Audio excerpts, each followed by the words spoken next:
Ya, assalamualaikum warahmatullahi wabarakatuh dan salam sejahtera untuk kita semua. Ya, jumpa lagi dengan saya Rahmat Tian Permadi di channel Rahmat underscore Segalan yang mengkaji pembelajaran matematika, info komputer, Linux, kajian sejarah Indonesia dan internasional. Oke, dalam kesempatan saya kali ini saya akan melanjutkan ya konten saya yang sudah lama tidak saya lanjutkan ya, yaitu materi trigonometri part ketiga. Ya, untuk lebih jelasnya bagaimana materinya apa yang dibahas, berikut pemaparannya. Ya, baik, kita mulai saja ya materi kita part ketiga untuk trigonometri. Ya, kira-kira kalian sudah bisa menebak nggak? Ini kira-kira materi apa sih yang akan kita bahas ini? Ya, materi part ketiga yaitu jumlah dan selisih sudut. Nah, ini nanti ada hubungannya juga dengan materi saya sebelumnya yaitu apa? Bentuk atau sudut berelasi alfa tambah beta gitu ya. Oke, coba kita lanjut.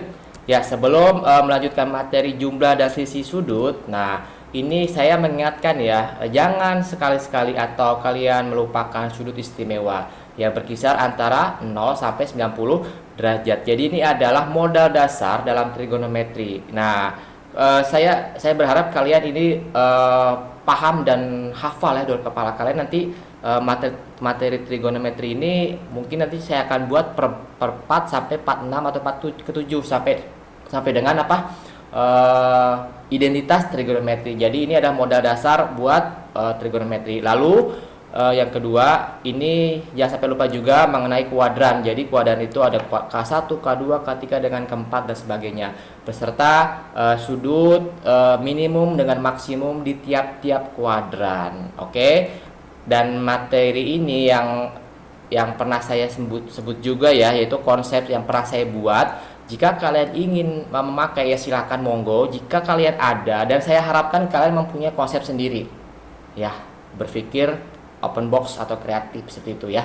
Jadi nanti ini untuk menjembatani materi saya yang waktu lalu di part yang kedua ya, tentang sudut berelasi. Oke ya. Oke, lanjut ya.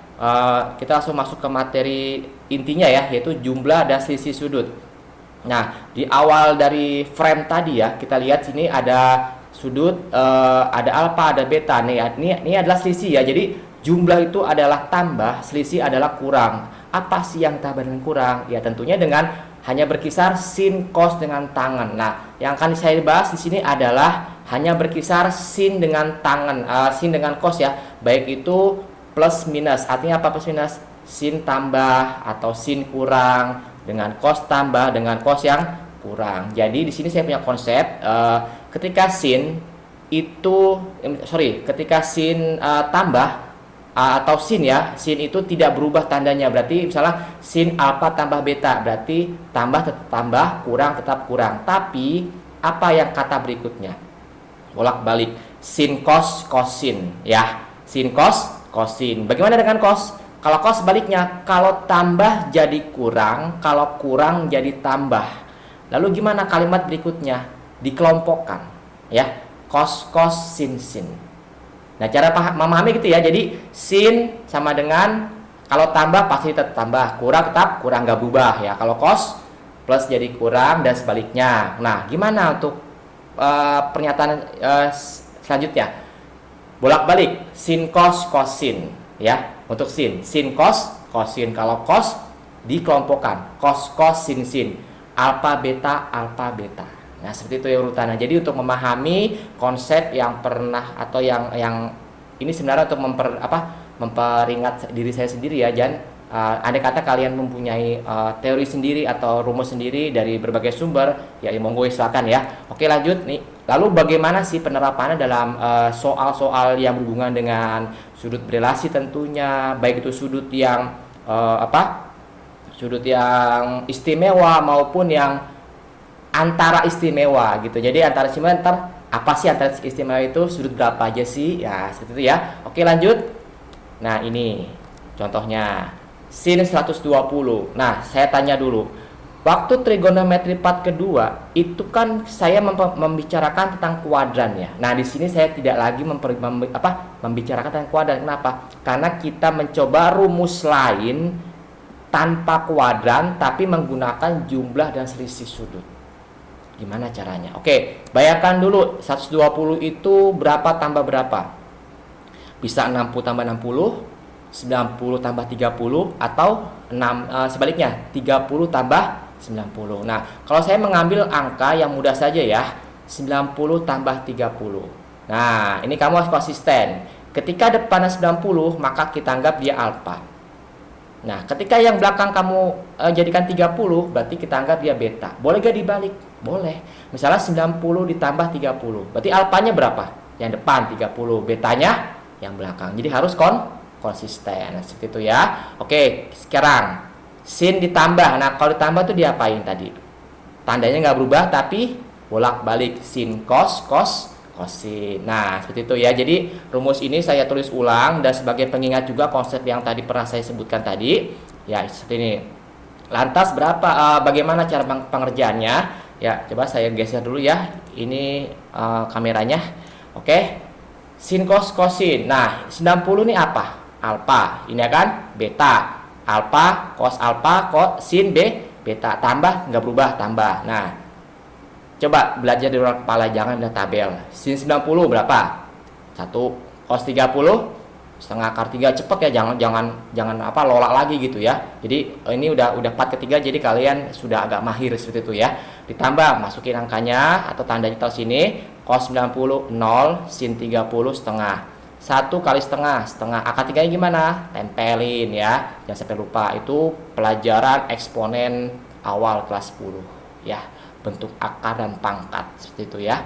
0 kali setengah tambah setengah, 0 tambah setengah akar 3 ya pasti setengah akar 3. Ini juga bisa kok pakai sudut berelasi yang kemarin waktu semester trigonometri part kedua yang pernah saya bahas ya, menggunakan kuadran seperti itu ya. Saya rasa mudah itu ya. Oke, coba kita lanjut untuk nomor yang kedua ya. Nomor yang kedua kita lanjut. Ini cos 150. Ini coba bayangkan dulu, cos 150 itu angka berapa yang bisa masuk? 90 tambah 60 boleh gak? Boleh. Terus 60 tambah 90 boleh gak? Boleh banget. Lalu, nah ini saya konsisten ya. Ketika kalian depannya 90, harus depannya yang alfa. Ketika yang belakangnya 60, harus beta. Boleh balik gak? Bisa, tapi 60 itu menjadikan alfa, betanya sebaliknya seperti itu ya. Tapi jangan mentang-mentang bisa dibalik Pak, alfanya gini-gini, nggak bisa. Tapi harus konsisten. Yang depan pasti alfa, yang belakang pasti beta seperti itu. Ya, ini sebagai pengingat konsep yang tadi ya. Seperti ini. Ya, sekarang cos. Itu tandanya apa nih? Tandanya apa nih? Plus ya. Berarti harus diapain? Ditambah. Kalau cos gimana? Plus jadi min. Turunin sini minnya. Lalu gimana? Dikelompokkan. Cos, sin. Seperti itu. Oke, coba lanjut. Nah, ini langsung ke ini ya, ke jawabannya ya. Cos 60 setengah ya. Cos 90 0, tandanya turunin ya. Jadi min taruh sini. Sin 60 setengah akar 3. Sin 90 1. Jadi setengah kali 0 0. Setengah kalikan 1 1. Minnya gimana? Turun ya. 0 kurang setengah. Minus ya, jangan sampai lupa. Ini eksponen atau bentuk bilangan bulat, positif dan negatif ya. Saya hanya mengingatkan saja ya, jangan sampai di kelas 11 dengan 12 ini saya temukan kalian itu tidak bisa plus kali plus, min bagi min bagi plus dan sebagainya. Itu harus sudah luar kepala ya, karena jujur itu adalah materi SD itu ya. Ya. Saya pernah bilang ya, materi SD sampai sekarang sampai dengan kalian nanti kuliah itu berjenjang ya, artinya seperti mata rantai. Ketika satu putus atau tidak menguatkan, berarti ya kesananya akan makin sulit seperti itu. Oke, itu sebagai motivasi saja ya. Oke, lanjut nomor 3. Nah, 15. Coba bayangkan dulu, apakah 15 itu sudut istimewa? Pasti bukan kan? Kenapa? Karena dia di antara berapa? Di antara 30 sampai 45. Kalau di antara 30 sampai 45, berarti supaya jadi 15 diapain? Ya dikurangi dong pasti ya. Jadi cos 15 berarti cos berapa? 45 kurangin 30. alfanya sudah pasti yang depan 45, betanya yang 30. Nah, gimana kalau yang cos minus? Yang minus gimana? Ditambah. Jadi cos sin tandanya jadi plus. Nah, seperti ini. Ya, masukin angkanya cos 45, turunin setengah ya, cos 30 setengah akar 3, tambah masukin di sini sin 45 setengah akar 2, sin 30 setengah. Jangan sampai lupa, setengah kali setengah berapa? Coba saya cocok dulu ya, supaya kalian paham ini. Jangan sampai kalian cuma teori saja, oh belajar kok cuma pakai konten Pak, nggak bisa coret-coret. Nggak bisa gitu ya. Sebentar saya cocok dulu. Nah, di sini ada setengah kali setengah. Coba saya masukkan dulu di sini draw-nya ya. Setengah kali setengah berapa ya? Setengah kali setengah berapa? Ini taruh sini, setengah kali setengah, taruh sini seperempat. Terus setengah kali akar 2, 2 akar 2 kali akar 3, akar 6 seperti itu. Nah, udah masukin, jadi setengah akar 6 taruh sini, lalu tambahnya masukin taruh sini, setengah kali setengah seperempat, akar 2-nya turun. Nah, seperti itu. Nah, kenapa saya buat seperti ini? Kenapa kok bisa dikelompokkan? Ini hukum apa sih yang berlaku di sini? Ini adalah hukum distributif ya. Jadi ketika ini angka seperempat yang depan ini ada 2, maka berlaku seperti ini ya. Jadi konsepnya itu distributif. Saya pakai analogi A dalam kurung B tambah C, maka berlaku ini kan bisa dikalikan ya. Jadi menjadi AB plus AC. Nah, ini kan A-nya ada 2. Nah, saya bikin satu saja di sini. Gitu. Jadi yang dalam ini masukin akar 2 ditambah akar 3 seperti itu. Nah, gitu ya. Jadi ini adalah konsep yang pernah saya bahas pula di materi bentuk dan persamaan seperti itu. Ya. Bagaimana? Sudah paham atau belum? Jadi gitu ya. Ya, mungkin untuk perjumpaan kali ini saya anggap cukup ya. Nanti jika ada pertanyaan yang berhubungan dengan yang lain, misalnya Pak, tolong dong bahas lagi. Misalnya di angka 75. 75 itu kan berarti antara berapa? Antara atau ditambah berapa tambah berapa? Oh, 75 itu 75 berarti 30 tambah 45. Oh, bisa. Berarti kan dia bukan istimewa, tapi bisa dijumlahkan atau dikurangkan dengan angka-angka yang istimewa seperti itu. Oke, mungkin itu saja yang bisa saya sampaikan. Mudah-mudahan bermanfaat untuk kita semua. Jadi nantikan konten saya berikutnya di trigonometri bagian part yang keempat. Oke, Assalamualaikum warahmatullahi wabarakatuh dan salam sejahtera untuk kita semua. Dadah. Ya, mungkin itu saja ya penyampaian materi trigonometri part ketiga tentang jumlah dan sudut apa?